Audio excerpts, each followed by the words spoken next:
FICAS. Good The rich afternoon. that are poor versus the poor that are rich. FICAS. Good afternoon, ladies and gentlemen. It is indeed perplexing when we see rich people cringe and poor people smile. My own personal take on it starts with a single observation in the evolution of human beings.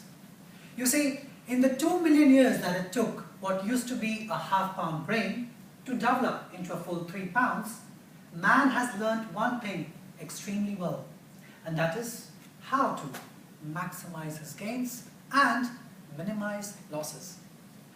And I believe it is this evolutionary insight that can help us understand the paradox that we see. So what are the rich and the poor trying to maximize? Let's start with the rich. With the abundance of wealth at their disposal, the rich are busy maximizing materialistic choices, such as closets full of suits and shoes they may never wear, or mansions in every corner with wine cellars and art collections they may never walk by. The rich must not only think about whom to marry and say I do, but also the how-to of a prenuptial agreement.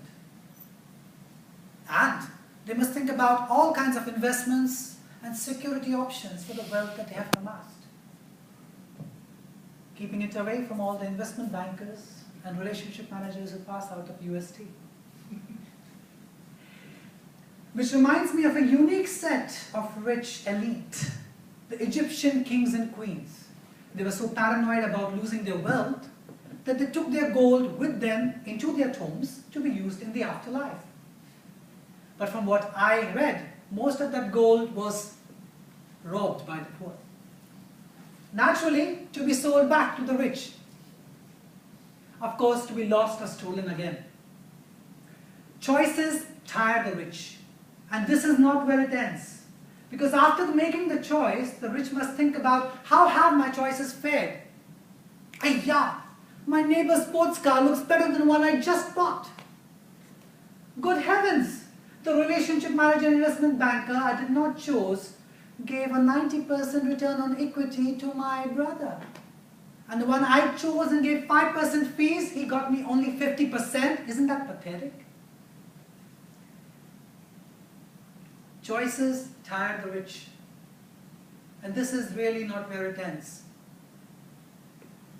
So why are the rich so mentally impoverished and lost on the simple idea that less could be more? Well, to start with, the rich can afford it.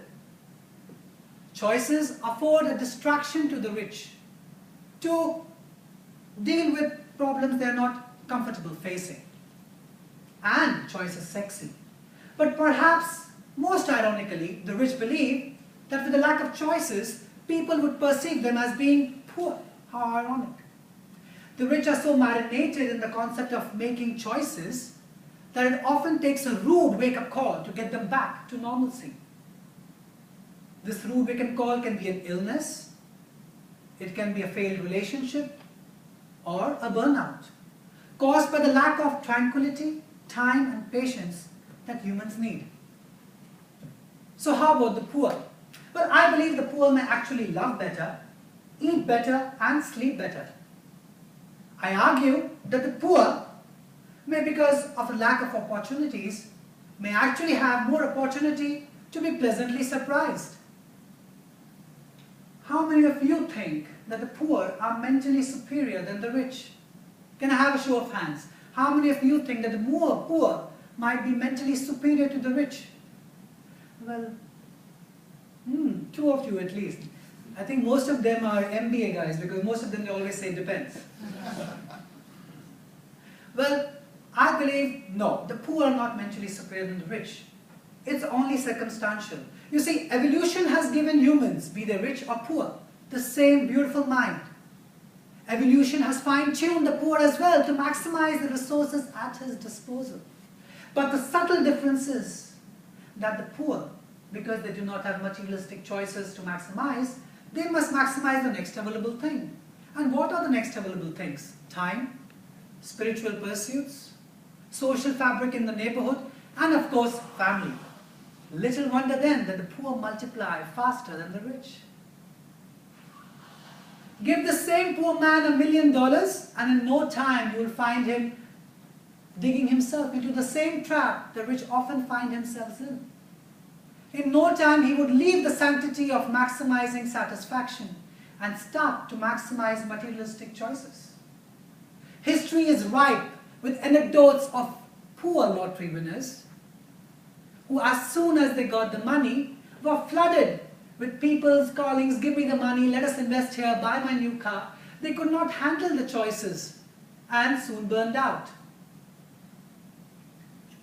Ladies and gentlemen, what I wish you to take home today is that the rich who are poor and the poor who are rich are only so because nature and evolution have trained the mind of humans to maximize what is available to them.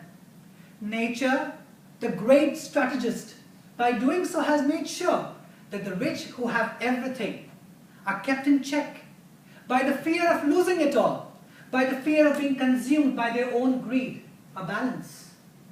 While the poor who have nothing can stand tall and take pride in deriving satisfaction out of nothingness. Isn't that amazing? That's a balance as well. After all, it is in keeping things in balance that nature can sustain her most beautiful creation. You and me. Thank you. 1 minute.